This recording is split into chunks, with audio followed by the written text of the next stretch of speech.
How to naturally dye textiles with avocados. This is a short video to help you achieve natural avocado pinks. They're such an easy material to use in your home with really beautiful results. It's definitely a great one if you have small helpers, and they will really enjoy getting involved. My name's Kaylee, and this is how to naturally dye with avocados on my channel BillyNou.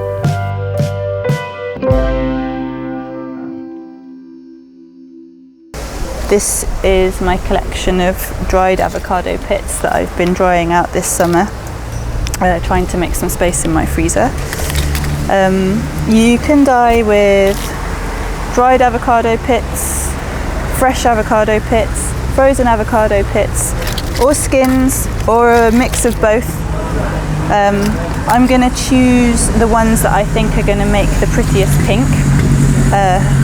They quite often dry out in different colours, so some of them dry out with this nice red tint, and some of them dry out with a kind of more peachy tone. I'm not an expert, and I've never dyed with dried avocado pits before, so I'm going to choose the ones that I think will make the nicest pink. You don't need many to make a really nice strong colour in your pot. I think these ones look like good pink ones.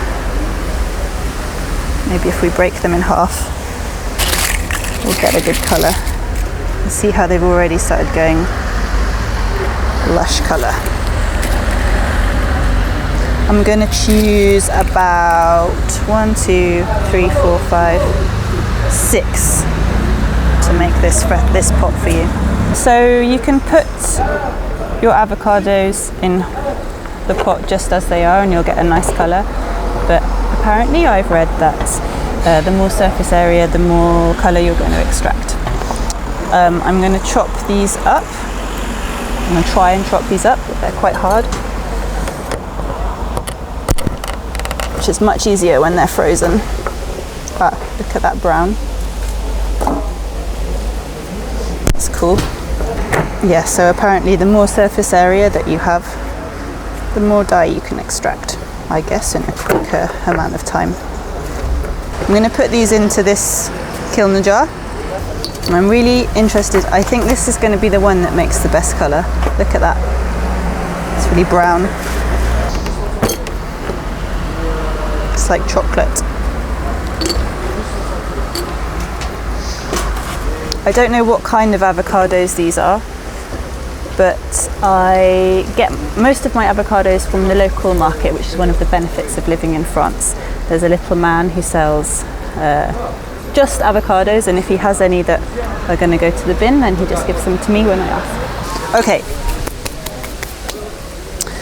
so I've put all my avocados in this kiln jar, and next I'm going to fill this with hot water, boiling water from the kettle, and I'm going to let it soak overnight.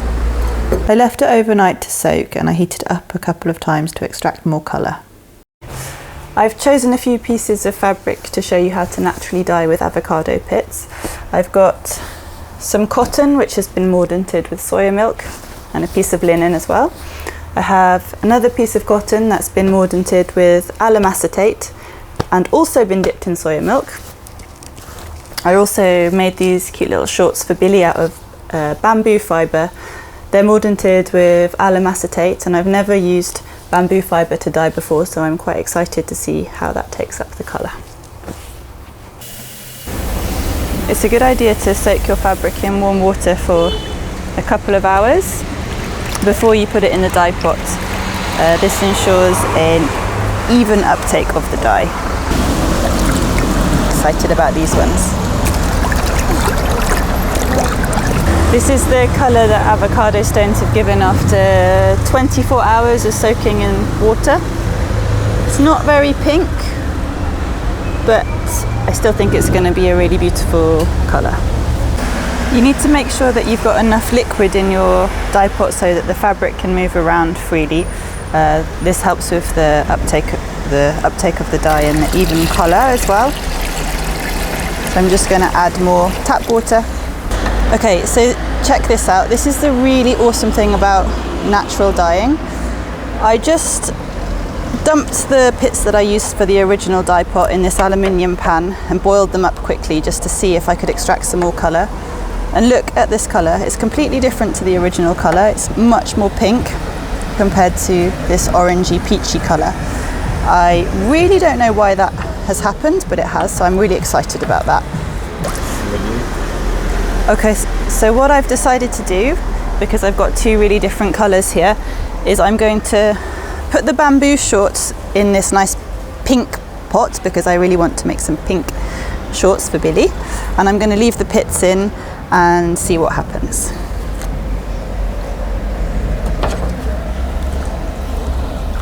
I'm also going to cut a bit of the other fabric, the cotton and the linen, to put in this pod as well and see how the colour takes on that. Look at that gorgeous, gorgeous, gorgeous pink. Okay, so now for the big reveal. Both these pots have been soaking overnight. They were both with the same avocado pits. One, I tried to extract the colour slowly in a jar with boiling water. The other, I just extracted the colour really quickly in an aluminium pan on some heat. And they're really different results, and I'm not quite sure why. So this is the original extraction, and it's actually a nicer colour than I thought it was going to be. It's kind of very pale peach colour. And here, this is awesome. It's like a pinky red kind of colour. It's crazy that these were both the same avocado pits, just I don't know why the colour has come out so differently really. Now I'm going to take all of these, squeeze out the excess water and put them in my washing machine to spin, and then I'm going to leave them to dry. I'm really happy with my results, and as always I've learned something new. Natural dyeing is a constant wave of exploration and discovery. A little spiritual note on avocados. According to the medical medium, avocados are the mother fruit. They're the closest food on the planet to breast milk, and when we consume them, they not only help our bodies, they fill us spiritually with nurturing. They are also deeply associated with fertility and help us live our true selves. Let me know in the comments below if you found this video helpful and what you would like to see next. Also, I'd like to know if anybody has any ideas why I got two different colours from the same avocado pits. Don't miss my next update and subscribe to BillyNou.